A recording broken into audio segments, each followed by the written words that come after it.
नमस्कार मित्रों, मैं डॉक्टर योगेश व्यास। आज हम विवाह जैसे बेहद इम्पोर्टेंट टॉपिक पर ज्योतिष के नज़रिए से बात करेंगे।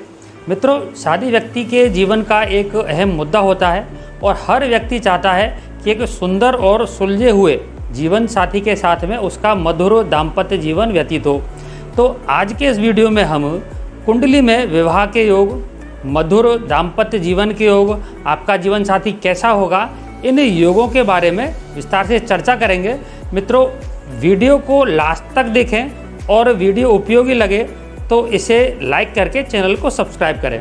मित्रों, सबसे पहले बात करते हैं हम कुंडली में प्रेम विवाह के योगों की। तो पुरुष की कुंडली में शुक्र ग्रह प्रेम का, शादी का कारक ग्रह होता है और ऐसे ही स्त्री की कुंडली में मंगल और गुरु ग्रह प्रेम व शादी के कारक ग्रह होते हैं।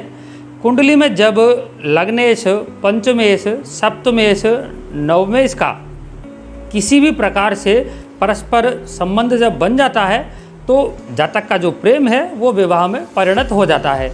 इसी प्रकार से जब कुंडली में लग्नेश, पंचमेश, सप्तमेश का नवांश कुंडली में संयोग हो जाता है और लग्न कुंडली में कोई विशेष शादी के प्रेम के योग नहीं है तो भी नवांश कुंडली के माध्यम से भी जातक का कई बार प्रेम विवाह बन जाता है।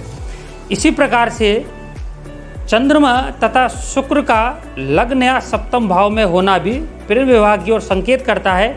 इसलिए जातक को पूजा घर में हस्त निर्मित चंद्रमा और शुक्र के वैदिक यंत्र अवश्य लगाने चाहिए। इसी प्रकार से जब शुक्र के साथ में राहु की युति हो और इस युति पर शनि की भी पूर्ण दृष्टि आ जाए तो ऐसा योग कई बार जातक का अंतरजातीय प्रेम विवाह भी करा देता है।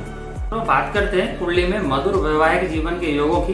तो कुंडली में दाम्पत्य सुख के लिए सप्तम भाव का विशेष महत्व होता है।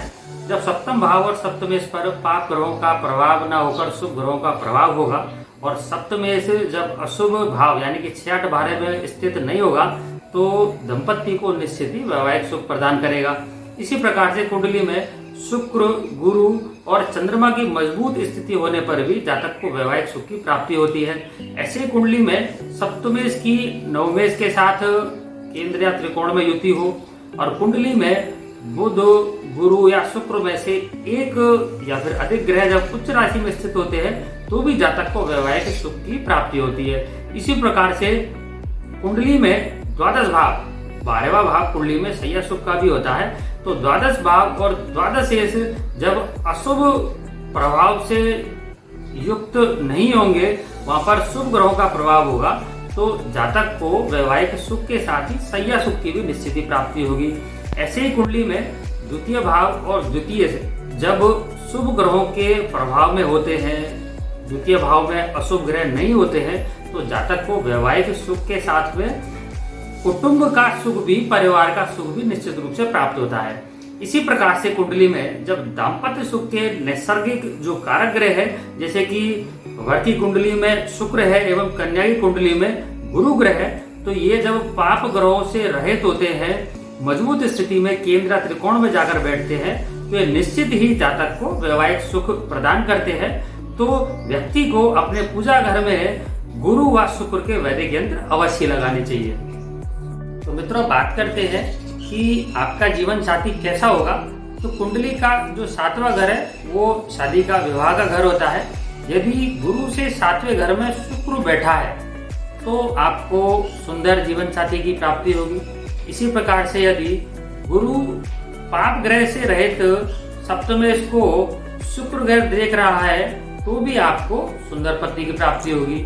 इसी प्रकार के योगों में जब पाप ग्रहों से रहित गुरु सप्तम भाव में बैठता है तब भी जातक को सात्विक और सुंदर जीवन साथी की प्राप्ति होती है। ऐसे ही जब लग्न में स्थित बलि शुक्र सप्तम भाव में स्थित पाप ग्रहों से रहित चंद्रमा को देखता है तब भी जातक को सुंदर पत्नी की प्राप्ति होती है।